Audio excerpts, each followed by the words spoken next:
You think you can ignore me? I will make you comply one way or another.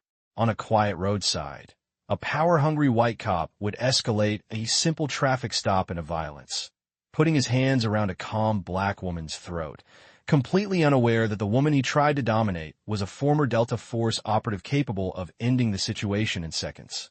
Before we go any further, comment where in the world you are watching from and make sure to subscribe because tomorrow's story is one you don't want to miss. The road stretched long and quiet under the fading light of dusk, the sky painted in muted shades of orange and gray. Traffic was light, almost non-existent, the kind of stillness that made every movement feel more pronounced.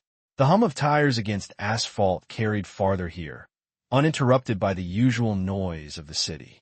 A single vehicle moved steadily along the lane, controlled, consistent, unhurried. Behind the wheel sat Maya Jackson. Her posture was relaxed, but never careless. Both hands rested lightly on the steering wheel, her eyes scanning the road ahead with calm precision. There was nothing tense about her presence, nothing reactive, just awareness, the kind that came from years of experience, of training, of understanding that control was not about force, it was about discipline. The flashing lights appeared suddenly in the rearview mirror. Red and blue cut sharply through the fading daylight, reflecting across the glass in rhythmic pulses. Maya's eyes flicked toward the mirror for just a moment.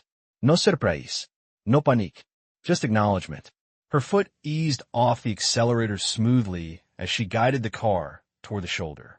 The tires rolled onto gravel with a soft crunch, the vehicle coming to a controlled, complete stop. Engine still running. Hands visible, movement minimal. Everything about her actions followed procedure, not out of fear, but out of clarity. Behind her, the patrol car slowed, then stopped at an angle that felt less routine and more deliberate. The engine idled loudly in the otherwise quiet environment. The driver's door opened with a sharp, heavy sound that cut through the air.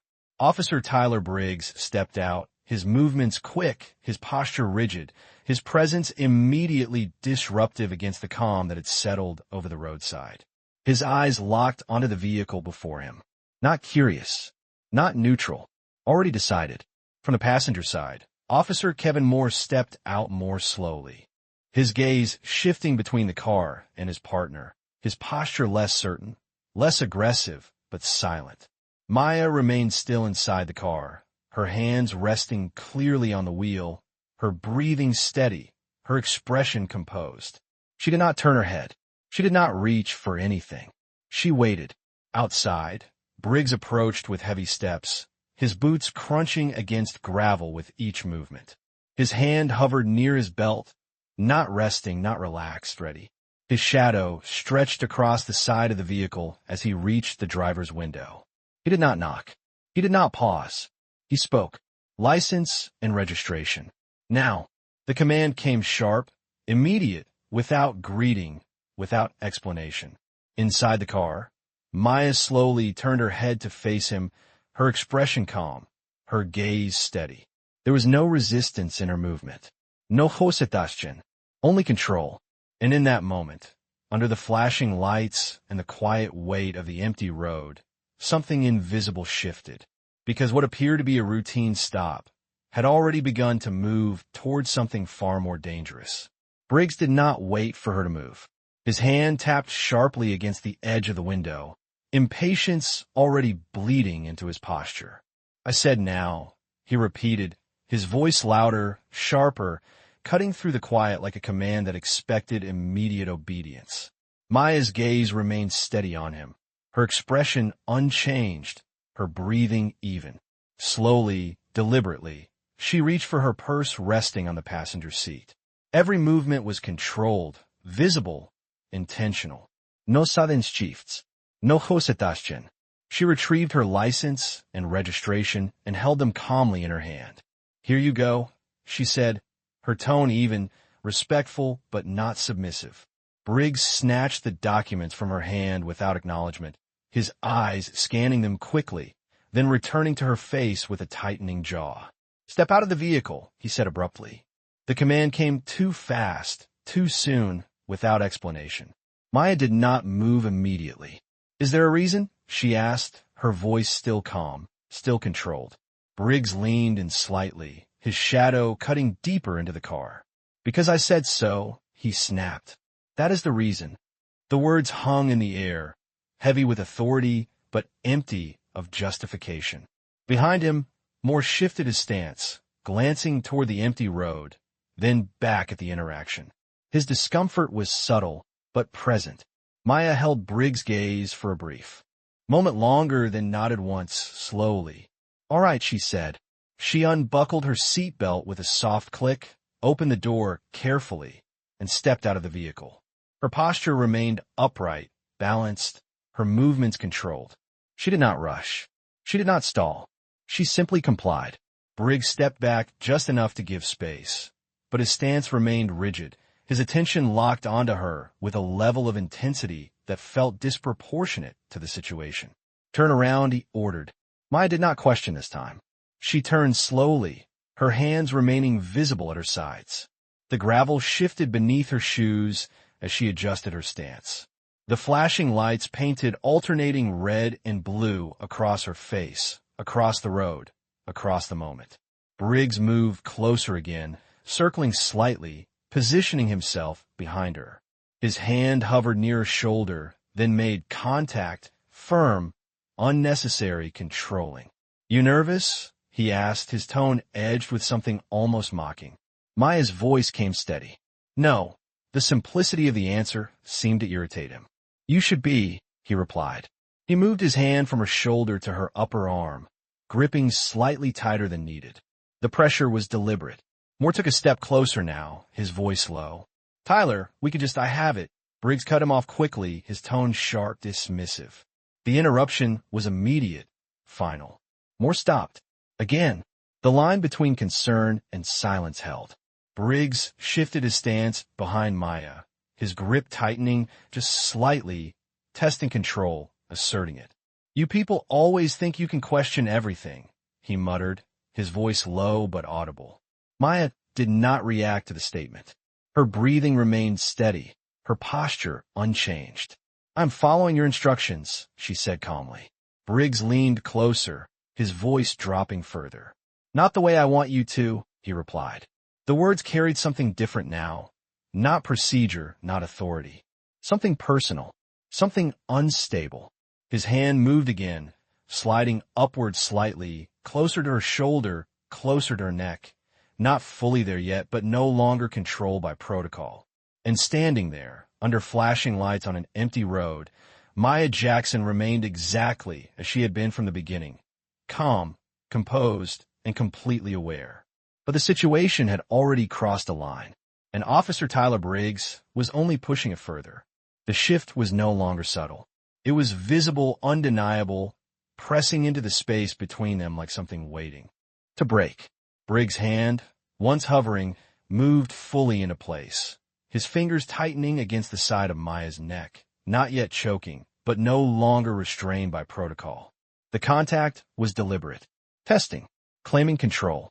You think staying calm changes anything? He said, his voice low, edged with something unstable. Maya did not flinch. Her posture remained aligned, her breathing steady, her eyes forward. It changes everything, she replied quietly. The answer landed differently than he expected. Not defensive, not emotional, just certain.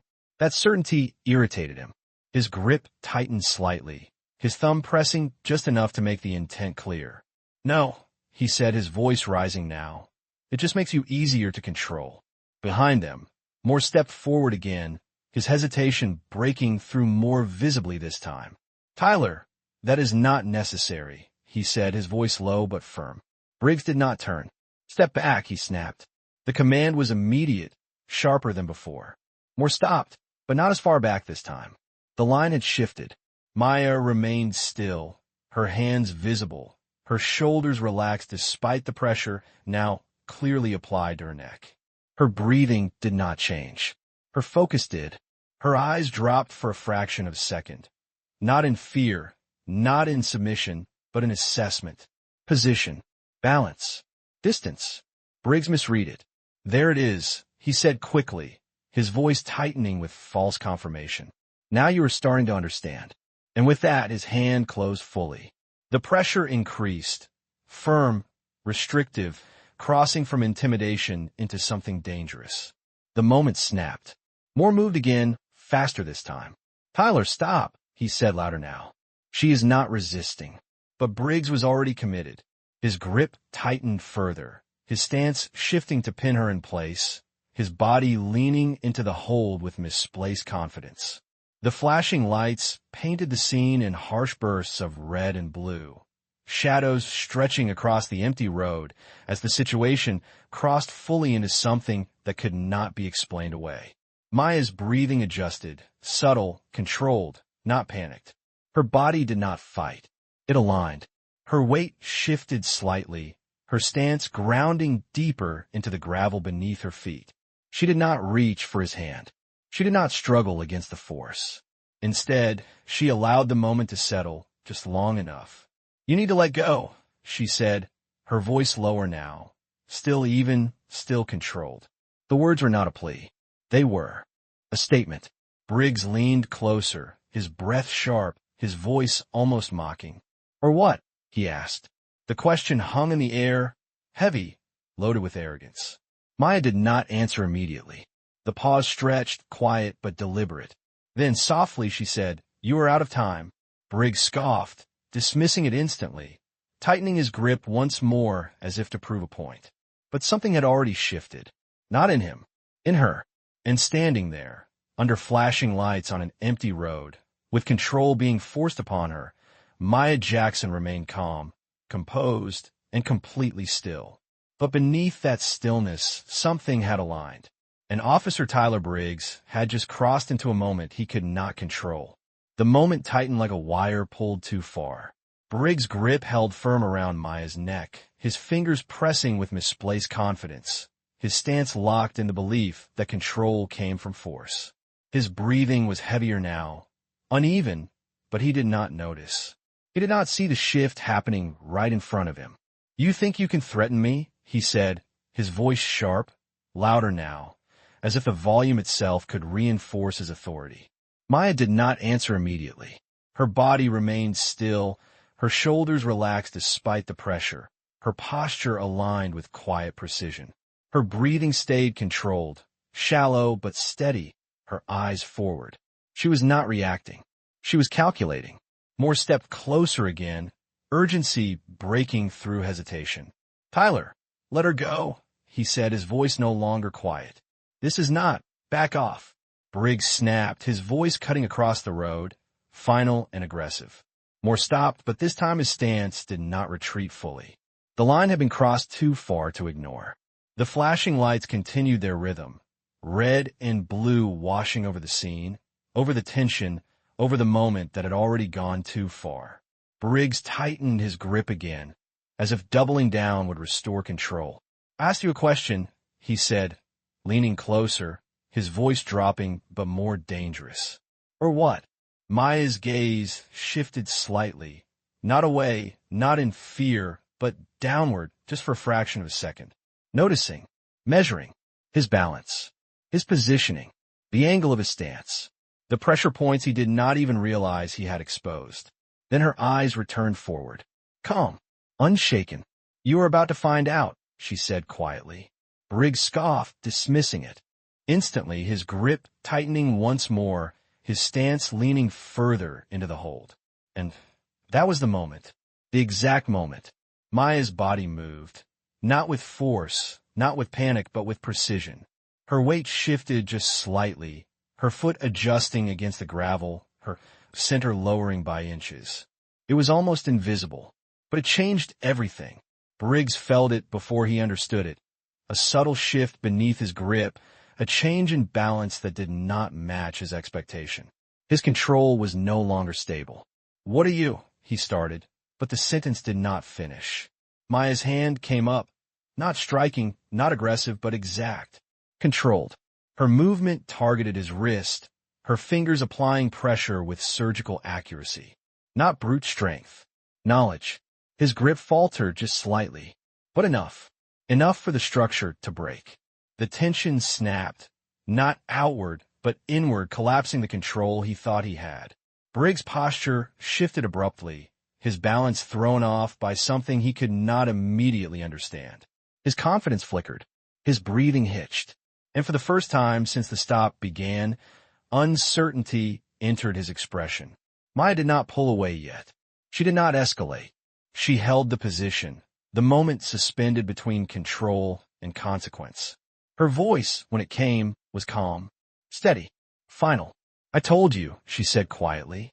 And standing there, on that empty road, under flashing lights that no longer felt like authority, Officer Tyler Briggs realized, too late, that the control he thought he had was already gone. The shift had already begun, but Briggs refused to accept it. The moment his balance faltered, his instincts did not tell him to stop. They told him to push harder. His free hand shot forward, grabbing at Maya's shoulder, trying to reassert control, try to force the moment back into something he understood. "Do not move," he barked, his voice louder now, edged with something unstable, something closer to panic than authority.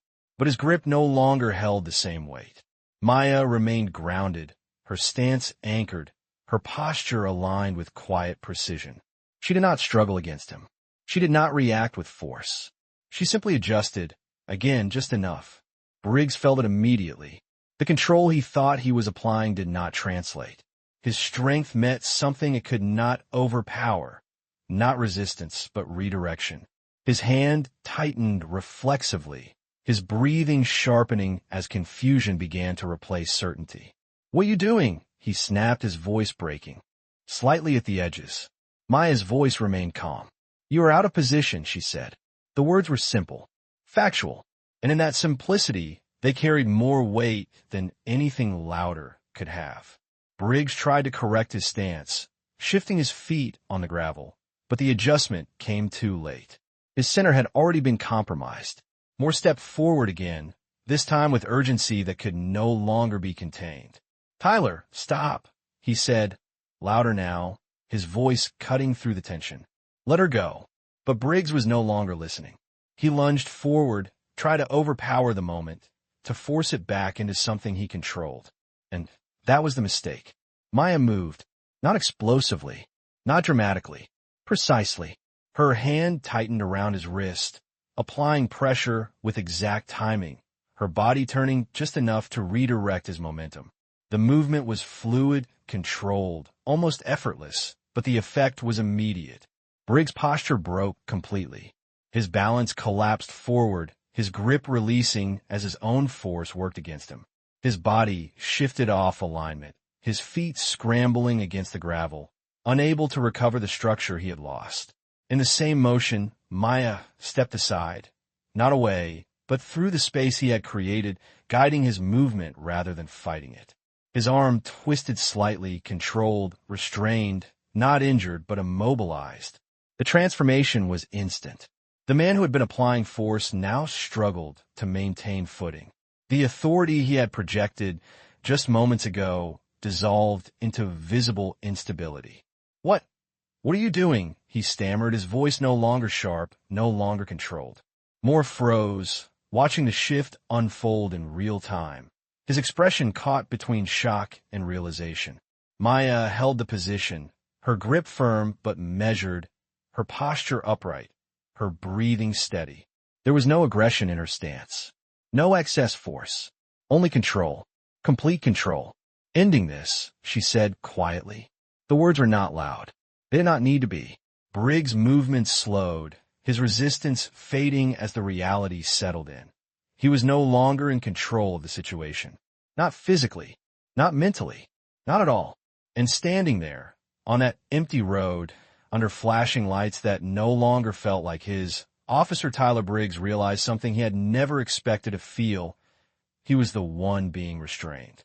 Briggs froze in the hold, his body no longer responding the way he expected, his arm controlled, his balance gone, his authority slipping through his fingers with every second he remained restrained.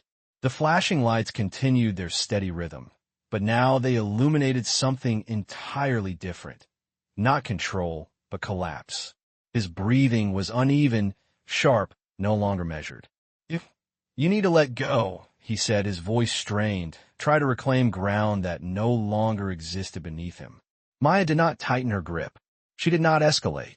She held the position exactly as it was, controlled, stable, precise. You already had that option, she replied calmly. Moore stood a few steps away, watching, his expression caught between shock and realization. He did not move in. He did not interfere. For the first time, he understood exactly what he was seeing. Briggs shifted slightly, testing resistance, but the moment he applied force, the control tightened. Not painfully, but definitively. His attempt failed instantly. His confidence fractured further. You are interfering with law enforcement, he said, forcing the words out, though they lacked weight now. Maya's voice remained steady. No, she said. I'm stopping you from making this worse. The distinction landed heavier than any accusation. Briggs swallowed, his eyes darting briefly toward Moore, toward the empty road, toward anything that might restore the situation to something familiar. Nothing did. The silence pressed in around them. Then Maya spoke again, her tone lower, colder, carrying something new beneath the calm. You need to understand something, she said. Briggs did not respond. He could not. The way you grabbed me, she continued, the way you applied force, that is not just a mistake. A pause, just long enough to settle. It is a decision. The word hung in the air, precise, deliberate. Briggs shook his head slightly, forcing a weak scoff, clinging to what little control he believed he still had. You are overreacting, he muttered. You just got lucky. Maya's grip did not change. Her posture did not shift, but her voice sharpened, subtle, controlled, undeniable. There is no luck here, she said. There is training. Another pause. He felt it this time. Not fully understood, but enough to unsettle him. The next move you make, she added, is going to decide how this ends for you. Briggs let out a short, strained laugh, the sound hollow, disconnected from confidence. You think you can threaten me? He said. You are just, he stopped. The sentence did not finish. Because for the first time, he was not sure how to define her anymore. Maya's gaze remained forward, her voice quiet but absolute. I'm giving you a chance, she said. Step back. De escalate. And this ends here. The offer was clear. Final. The last exit. Briggs held there for a moment, his breathing uneven, his mind struggling to catch up with the reality unfolding around him. Then, slowly, he shook his head. A small movement, but decisive. No, he said, forcing the word out, his voice thin but stubborn. This ends when I say it ends. The arrogance returned, but weaker now, brittle, desperate. And with that, he pulled slightly against the hold again, choosing force over understanding, choosing pride over retreat. Maya's expression did not change, but something the moment did, because the last opportunity had just passed, and Officer Tyler Briggs had chosen exactly how this was going to end. The moment he resisted, everything ended. Not loudly, not violently, but with a precision so complete it left no room for doubt. Maya adjusted her stance by inches, her grip shifting with deliberate control. In a single, fluid motion, she redirected his force again. This time not just breaking his balance, but taking it entirely. Briggs' body dropped forward, his knees hitting the gravel with a sharp, unmistakable impact. The sound echoed across the empty road, louder than it should have been. Final. His arm was guided behind his back, controlled, immobilized, his movement reduced to nothing but shallow, uneven attempts to understand what had just happened. Do not move, Maya said calmly. The command was not shouted. It did not need to be. It carried weight that made resistance irrelevant. Briggs froze, not because he chose to, but because he could not do anything else. His breathing was heavy now, his chest rising and falling unevenly, his mind racing to catch up with a reality that no longer made sense. Just minutes ago, he had been standing over her, controlling the situation, defining it. Now, he was on his knees, restrained, unable to regain even the simplest form of control. What did you do? He managed, his voice unsteady, stripped of authority. Maya did not tighten her hold. She did not escalate. She maintained it, precise, controlled, final. I corrected your position, she said. The words were simple, clinical, and that made them heavier. Moore stood a few feet away, completely still now. His eyes locked on the scene, his earlier hesitation replaced by full realization. He was no longer witnessing an escalation. He was witnessing a reversal, and not just physical, but absolute. Maya shifted slightly, just enough to secure the hold more comfortably, her posture still upright, her breathing steady, her expression unchanged. You used force without control, she continued. That is why you lost it. Briggs swallowed, his throat dry, his thoughts unraveling. He tried to move again, just slightly, but the moment he did, the hold responded instantly, shutting down the attempt before it could form. His body stilled again, completely. "Oh, who are you?" he asked, the question slipping out before he could stop it. Maya paused, just for a moment. Then calmly she answered. "Sergeant Maya Jackson," she said. A brief silence followed. Then, with quiet certainty, she added, "Delta Force." The words landed like impact. Not loud, but undeniable. Moore's posture shifted instantly, his shoulders straightening, his expression tightening with recognition. Briggs' body went still beneath her grip, not from restraint, but from understanding. The confidence he had carried was gone, completely gone. In its place, something else. Something unfamiliar. Something closer to fear. The flashing lights continued behind them, but they no longer framed authority. They illuminated the truth. And standing there, restrained on the ground, Officer Tyler Briggs finally understood. He had not just lost control of the situation, he had never had it to begin with. The word Delta Force did not echo. It did not need to.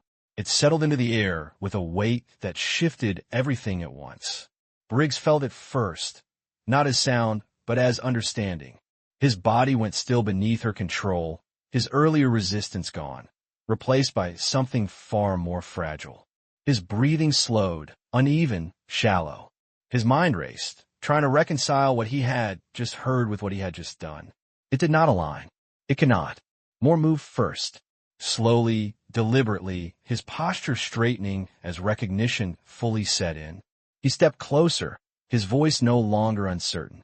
"Sergeant," he said, not to Maya, but about her. The title changed everything. The tone followed. Maya did not respond. She maintained the hold, controlled, precise, her grip steady but not excessive. There was no anger in her posture. No retaliation. Only control. Complete control. "Officer Briggs," she said calmly, her voice carrying a new clarity now, "you are no longer in command of this situation." The statement was not emotional. It was procedural, final. Briggs swallowed, his throat tight, his voice barely forming. I did not know," he said, the words coming out uneven, stripped of the certainty he once held. Maya's gaze remained forward. "That does not change what you did," she replied.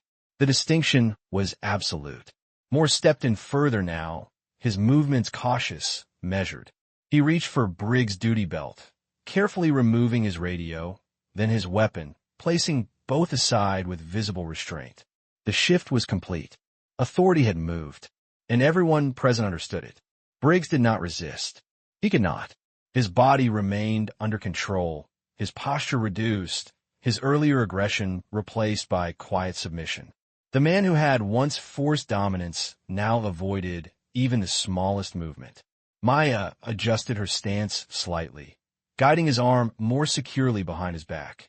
The motion was controlled, efficient, not punishing, but definitive. "You are being restrained," she said, her tone steady, "for unlawful use of force and endangerment." The words carried weight far beyond the roadside. Moore nodded, his expression tight, his voice low. "Backup is on the way," he said, now speaking to her with clear respect. The flashing lights continued behind them, but they no longer framed authority. They exposed its absence. Minutes passed differently now. Slower, heavier.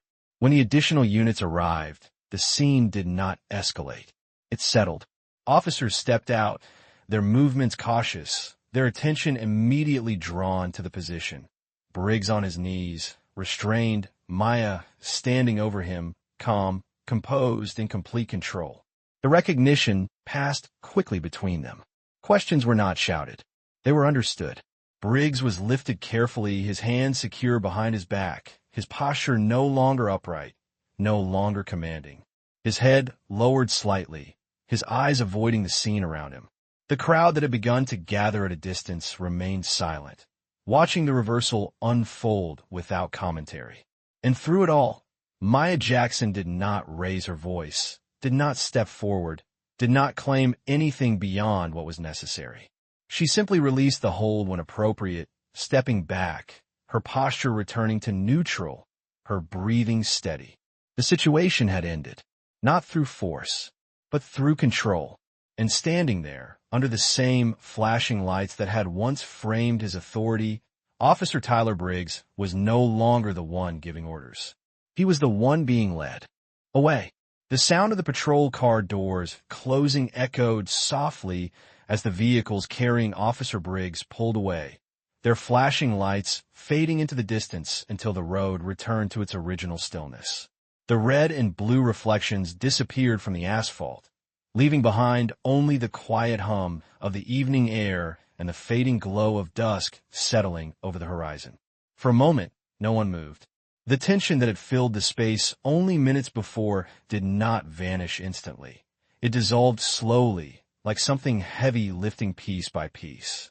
Officer Moore stood near the shoulder, his posture no longer tense, his shoulders lowered as he exhaled quietly, the weight of the situation finally releasing. He glanced once toward Maya, his expression carrying something deeper now: respect, recognition, and a quiet understanding of what he had just witnessed. Maya Jackson stood beside her vehicle, her posture steady, her presence unchanged from the moment she first stepped out of the car. There was no triumph in her stance, no need to assert what had already been made clear. Her breathing remained even, her gaze calm, her composure intact. The storm had passed, but she had never been part of it. She had simply moved through it. One of the arriving officers approached her cautiously, his tone respectful, measured. "Ma'am, are you all right?" he asked. Maya gave a small control nod. "I am," she replied. Her voice was quiet, but grounded, carrying no strain, no urgency, just certainty. The officer nodded in return, stepping back slightly, as if recognizing that nothing more needed to be said. The road stretched empty again, the same quiet place it had been before. Yet something about it had changed. Not visibly, not dramatically, but deeply. It carried the memory of what had happened, the understanding of how quickly control could shift, and how easily it could be lost. Maya turned back toward her car, her movements unhurried, deliberate. She reached for the door, pausing briefly as her hand rested against the handle. Just for a moment, she stood there, still, present, grounded in the silence that had returned. Then she opened the door and stepped inside. The engine started smoothly, the sound steady, controlled. She pulled back onto the road with the same measured precision she had shown from the beginning, her vehicle merging into the fading light as if nothing had ever disrupted her path.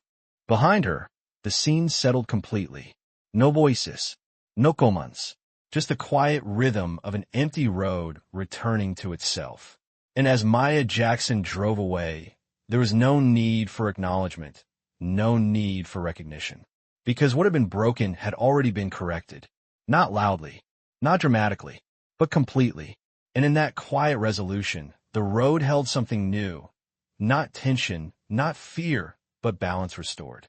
What makes this story linger is not simply the reversal of control, but the way control was misunderstood from the beginning. Officer Briggs believed authority was something you assert outwardly, something you impose through volume, force, and presence. But what he encountered was something far quieter and far more stable. Maya Jackson never needed to take control in the way he understood it, because she never lost it to begin with. Her stillness was not passivity. It was discipline. And discipline, unlike ego, does not need to prove itself in the moment. It waits. It observes. And when it acts, it does so with precision that leaves no room for confusion. What unfolded on that roadside was not just a physical reversal, but a deeper correction of what power actually means. It is not loud, it is not reactive, and it does not rely on being seen. It is defined by control over oneself first, and only then over the situation. I hope you enjoy that story. Please share it with your friends and subscribe so that you do not miss out on the next one. In the meantime, I have handpicked 2 stories for you that I think you will enjoy. Have a great day.